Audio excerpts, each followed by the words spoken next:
Welcome to Ask the Latina. I'm your host, Terry Beltran. This program is about the opportunity to ask and learn from a Latina trailblazer, with the mission to inspire and motivate Latinas to enter a career where we just do not have enough representation. For more resources, visit our website, askthelatina.com.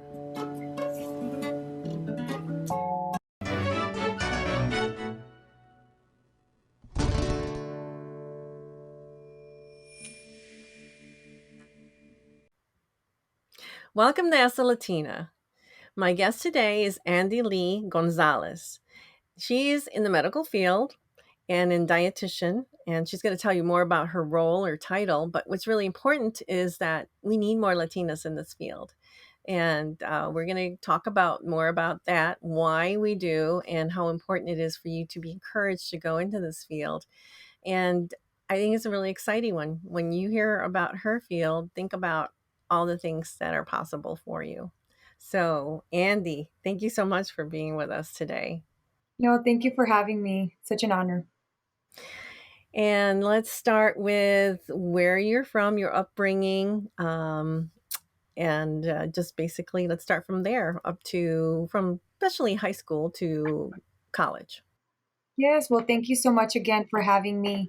My name is Andie Gonzalez. I grew up and was raised in South Texas. So, those of you that are familiar with South Texas, this is called the Rio Grande Valley. It's about 10-15 minutes from the Mexican border. So, our communities here are enriched with Mexican traditions and values. I am Mexican American. I was raised and was born here in this area. I come from a family of four. I am a twin, so I'm quite special because I came into this world with a partner into this world. But I graduated from a local high school here in the area called La Jolla ISD. At that time, there was only one high school. It's grown a lot more now than what it looks like today. But I graduated there, top 10% of my class. Early on, my parents instilled in us as far as like the importance of education. So even though both mom and dad didn't have a chance to attend a university, we were given that opportunity and kind of that push. Like this is your key for endless opportunities. And I remember my dad always really instilling in us very early on. Even though they didn't know exactly what that looked like, what it would take, they just knew that that would be something that we needed to accomplish. And so, graduated from high school. As far as my college career kind of path, me and my twin were recruited by Michigan State University. So again, we're from Texas. We're these Texas girls. We come from a migrant farm worker background. Our family they used to travel up to northern Texas and pick watermelon. And so it was very much, part of who I am. And still, I consider it something very close to my heart as far as our farm worker families and, kind of supporting that population, something that's very dear to me. We got this recruiter that came down from Michigan State University. I remember because I had initially wanted to stay in a Texas school because being top 10% in Texas at that point, and I don't think it's changed very much, is that you were given kind of the opportunity to apply in any Texas school, and it would also come along with some scholarship money as well. But when Michigan State came over, they kind of won my sister's heart, and they're like, they had, a program in fashion, which she was interested in. And she's like, hey, this could be a really good opportunity. I always knew that I wanted to go into some kind of science or biology, was kind of what I was looking at. It wasn't until college that I really found my path in nutrition and be able to pursue a career in STEM. But long story short, I found some really great mentors, went into the field of dietetics. So I am a registered dietitian by trade. I finished my bachelor's of science at Michigan State University. I did follow a non-traditional route, meaning that I went into a graduate program first before completing my internship to become an RD because of some financial constraints. And so I went into a graduate program for 2 years. So I received my master's in public health with a concentration in nutrition and also some research in migrant farm worker health. And then right after that, completed applied into a 10-month internship at Michigan State University. So I've been in school for quite some time. So I completed that 10-month internship so I can sit in for my board exam to become a registered dietitian. I started my career actually in Michigan as I've always said I've tapped into different areas of nutrition or dietetics. So I've done everything from food service, meaning, working in a hospital and managing their kitchen, inpatient, where I've been able to counsel patients. I've done research, I've done academic, I've done retail.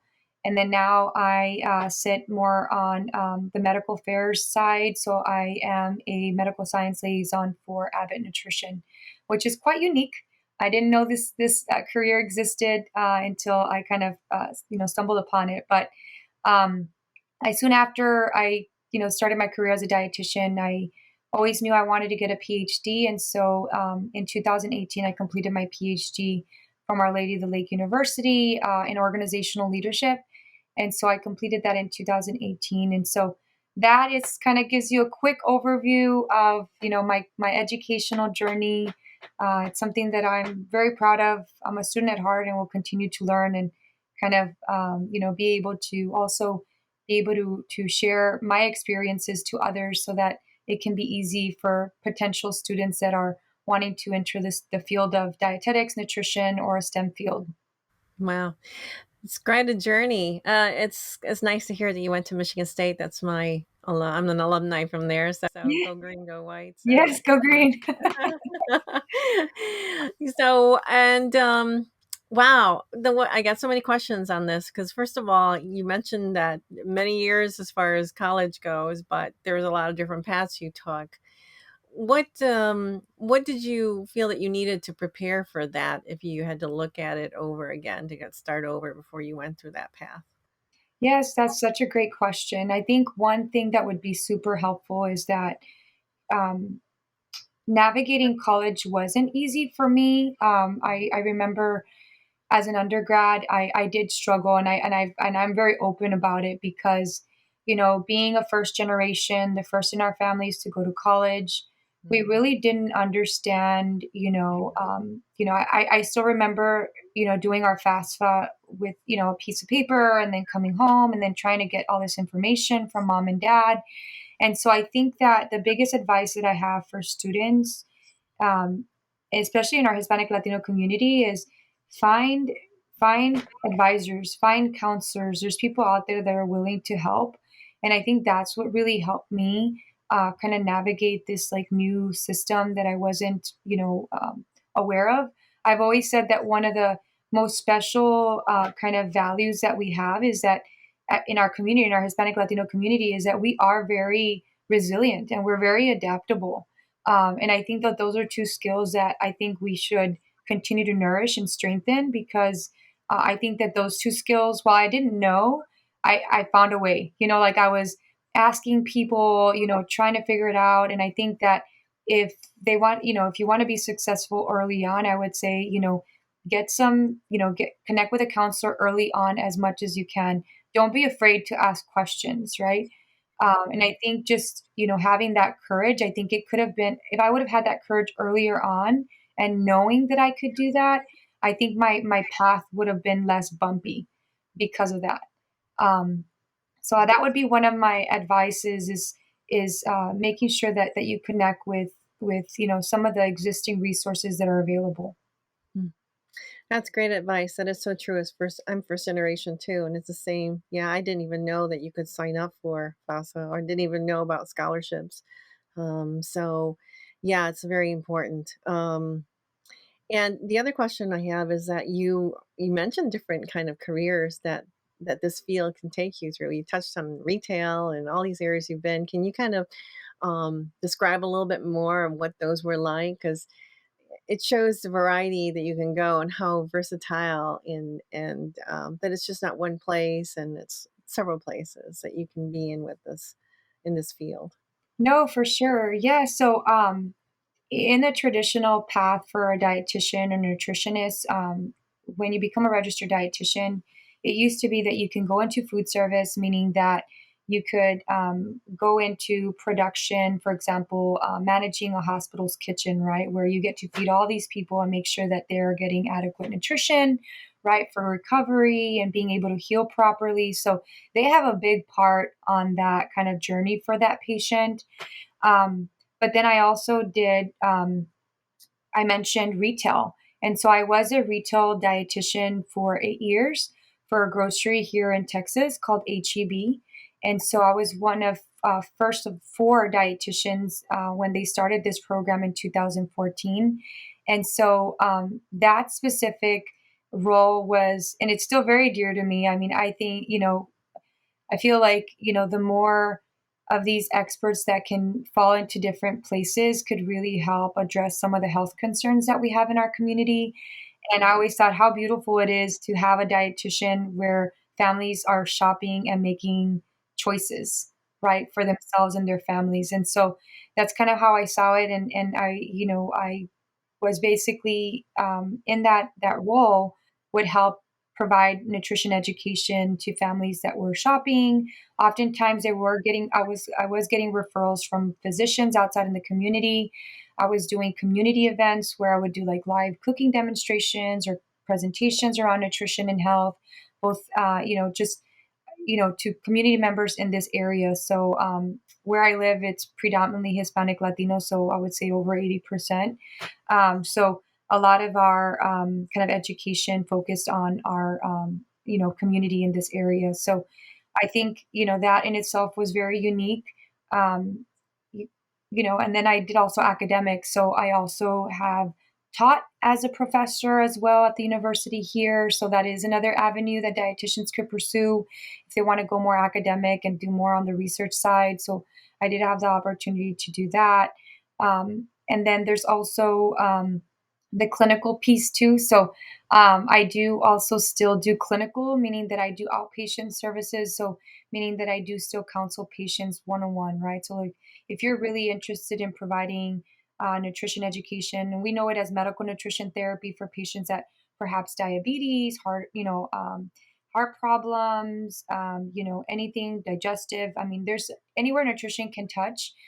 You could really be able to support some of those patients and families. So yeah, so I shared a lot, but there's a lot of different areas. And then now the role that I'm in, right? So when you have a terminal degree like a PhD, you can move into a role such as a medical science liaison. And so my kind of biggest role is providing programs that are science based, evidence based, to peers, to other dietitians, nurses, and then connecting with various medical providers across the U.S. So very unique role, but I feel very privileged and honored to have been given this opportunity because I agree.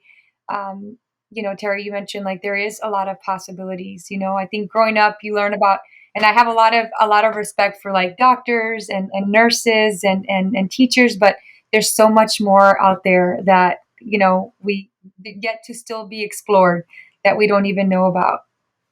Yeah, you're right. That's so true, and it's really exciting to see all the different areas you've been able to touch, though. So this is really giving you a great experience. So, and one of the things that also too, being a dietitian, where you're talking about how it's close to your heart as far as the farm workers and everything, I think that it's known that diabetes is a very difficult thing, and it hits our young children, especially in our community. So that's that in itself. I'm sure that any Latina knows someone in their family that's or someone close that has to suffer through diabetes, and that's pretty hard. And a lot of that is preventative. So the educational part is really important, and I think I think you're doing something with the community right now, right? That you want to elaborate on that and tell us about it? Yeah, so I try to stay active in my community. So I am part of various organizations that help support health in my community. So I am involved with like the Unidos contra la Diabetes, which is a group that is focused primarily on prevention of diabetes across the lifespan. So from little ones all the way to adulthood. But you're right, Terry, because when you look at our Hispanic Latino community, we're more at risk for health conditions such as diabetes and heart disease. I know that like the statistic here in Texas, I know it because I know it by heart, but they say that 1 in 3 Texans will become diabetic, and I always say that even here, and that's across Texas, right? But I say that here in the Rio Grande Valley, where it's predominantly Mexican American or Hispanic Latino, is that it's closer to 1 in 2. And so that's really scary when you're thinking about our children. I do private practice on the weekends, and I can tell you it's very kind of very disheartening because there's a lot of children that are already experiencing diabetes, right? So my goal is to continue to participate in how to prevent, lend my expertise, right? Be in the community, be that advocate for change, because it is something that's impacting our communities very closely when it comes to diabetes. Yeah, it is. And so important is also the fact that speaking Spanish helps because it's a learning experience. I think it's more so for the parents because when they're coming here, naturally McDonald's is accessible and you're working many hours out in the field or in any kind of other job. And, most of the labor jobs are, you know, uh, uh, immigrant Latinos that came here. So, and that's really hard because then I think that's kind of the channel where the kids start eating the wrong stuff. But that's kind of with a lot of us that do that. And it's really hard. And probably it's really hard to understand that those are bad because they're also convenient. Yeah. So that's probably a challenge as a dietitian to kind of say, hey. So what are some of the things you recommend when trying to explain to them to do something different? Because it's a lifestyle change after a while. Yeah, I think the biggest thing that has helped us be successful, because we in our private practice we have about 7 dietitians. 5 of them are bilingual, and the one thing that I think has helped us is kind of understanding those social determinants of health, like understanding that it's not just about food sometimes, like it's your built environment, right? Like you mentioned earlier, right? Like nutrition literacy, like how much sometimes parents are making these choices because they just don't know, right? Like they're just their child is asking for something, and that's they we show love with food as well. And so I think the biggest message that we give is trying to meet the patient halfway or the family halfway, right? Understanding their situation and helping them kind of make better decisions with their current situation. And I think that's what's helped us be successful and really helping them navigate that, right? Like if it's eating on a budget, right? Like understanding what those resources are and how to stretch that dollar, and helping them shop, just smarter from a budget standpoint, I think has help them, just increase their quality of life. We've seen those changes. Some of them are more qualitative, where families just come in and they're just saying like, I just feel a lot more energized. I don't feel as tired anymore. Because now I'm making these changes, or now my blood sugar is controlled, and even if they may already be diabetic, right? Because our goal is to really increase that quality of life, and I think that's probably what's helped us be the most successful. Mm, that's really good. And, one of the things that I've seen cropping up a lot is these homemade community farms, where everyone's starting to grow things. Of course, here in Michigan, we have limited months Yeah. to do that. But a friend of mine, she does lettuce, and she had to leave to Europe for a month, and she said, "Just come and get my lettuce, but you have to get it daily, and cut it."